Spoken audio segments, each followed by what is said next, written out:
चिकनच्या भाजीसाठी आता वाटण काढते। फोडणीला कांदा चिरून घेतलाय, तेल टाकून घ्यायचं थोडंसं। फोडणीला तेल तापलं की कांदा टाकून घ्यायचा। कांदा चांगला गुलाबी होईस्तोपर्यंत तळून घ्यायचा आहे आपल्याला, सोनेरी होईस्तोपर्यंत। आता थोडीशी हळद टाकून घेतली, 1 चमचा छोटा। ते चांगलं तेलामध्ये तळून घ्यायचा।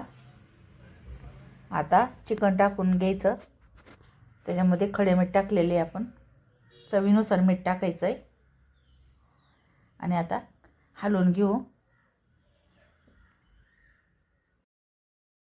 आता त्याच्यावर 2 मिनटं झाकण ठेवायचं, 2 मिनटं वाफ देऊन घेतली। परत एकदा हलवून घ्यायचं, चांगलं हलवून घ्यायचं। परत आपण त्याच्यावर आता झाकण ठेवणार आहे।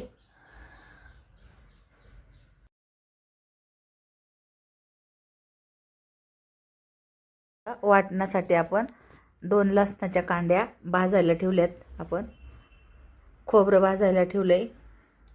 2 कांदे असे फोडून घ्यायचे, ते पण आपण आता भाजण्यासाठी गॅसवर ठेवलंय। आता चांगलं भाजून घ्यायचे आपल्याला ती।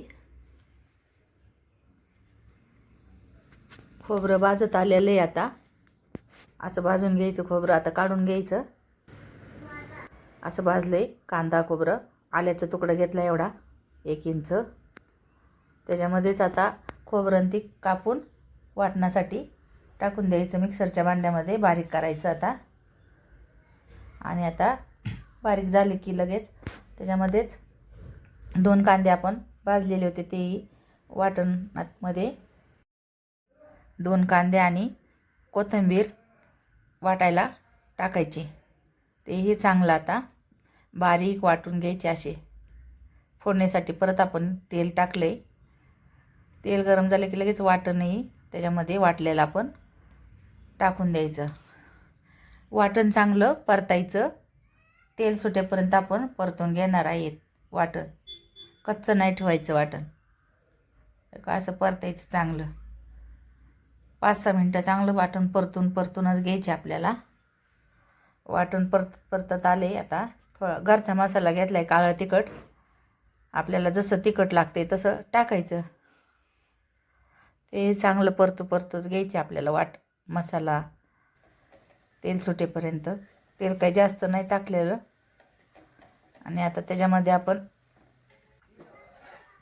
चिकन शिजलेलं आपण टाकून देणार आहे आता। चिकनमध्ये काय आपण पाणी ओतलं नव्हतं, त्याला अंगचंच पाणी सुटले मिठाचं, नुसते वाफेवरतीच केलेलं होतं, तर एवढं पाणी सुटलेलं होतं। आता मसाल्यामध्ये आपण चिकन टाकून घेतलंय, तेही चांगलं आता परतूनच घ्यायचं असं।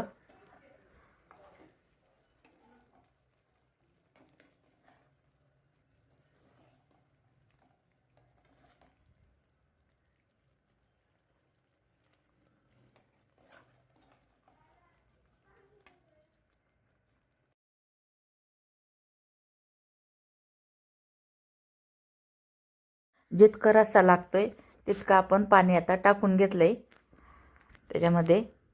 इतपत पातळ ठेवलंय रस्सा। आता शिजण्यासाठी आपण ठेवलंय, त्याच्यामध्ये आपण चिकन मसालाही टाकून घेतलाय। आता झाकण ठेवलंय,